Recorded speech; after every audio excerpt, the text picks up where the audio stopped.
Sanford കാണാ കാഴ്ചകളിലേക്ക് ഏവർക്കും സ്വാഗതം.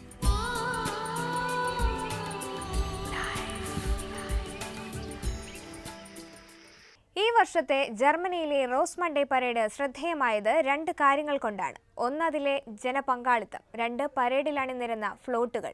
സമകാലിക സംഭവങ്ങൾ തീമാക്കിയ ഫ്ലോട്ടുകളും പരേഡിലെ മുഖ്യ ആകർഷണങ്ങളായിരുന്നു.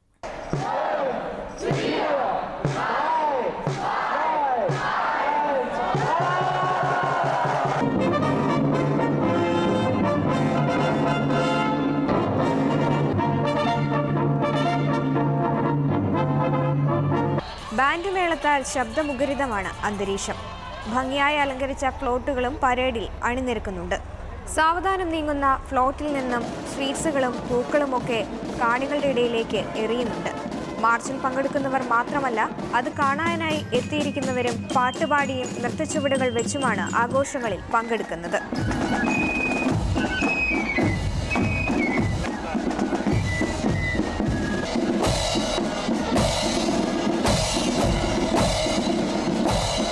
ജർമ്മൻ കാർണിവലിനോടനുബന്ധിച്ച റോസ് മൺഡേ പരേഡ് ഏറ്റവും നന്നായി ആഘോഷിക്കുന്ന രണ്ട് പ്രദേശങ്ങളാണ് മെയിൻസും കൊളോണും.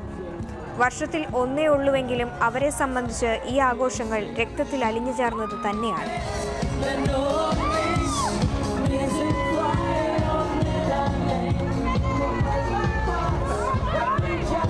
എഡ്വേർഡ് സ്നോഡന് അഭിവാദ്യമർപ്പിച്ചുകൊണ്ടുള്ള ഫ്ലോട്ടുകളും മൊബൈൽ ഫോൺ പിടിച്ചു നിൽക്കുന്ന ഏഞ്ചല മെർക്കലുമെല്ലാം ഈ പരേഡിൽ അണിനിരക്കുന്നുണ്ട്. ഫിഫ ടൂർണമെന്റിന് അഭിവാദ്യമർപ്പിച്ചുകൊണ്ടുള്ള ഫ്ലോട്ടുകളും ഇതിനിടയിലുണ്ട്.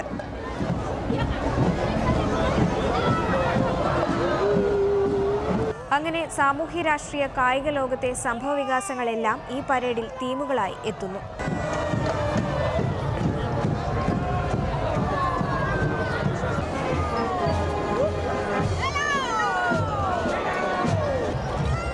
കഴിഞ്ഞ വർഷത്തെ അപേക്ഷിച്ച് ഈ വർഷത്തെ പരേഡ് മികച്ചതാണെന്നാണ് ജർമ്മൻ മാധ്യമങ്ങൾ തന്നെ നൽകുന്ന റിപ്പോർട്ട്. ഏകദേശം 150ഓളം ഫ്ലോട്ടുകളാണ് പരേഡിൽ അണിനിരുന്നത്.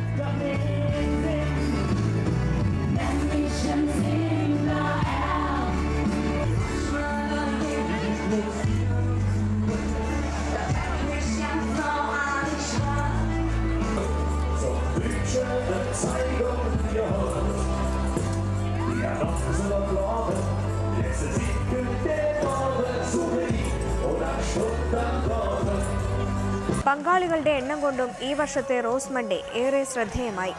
ഏകദേശം 1300ഓളം പേരാണ് ഇതിൽ പങ്കാളികളായത്.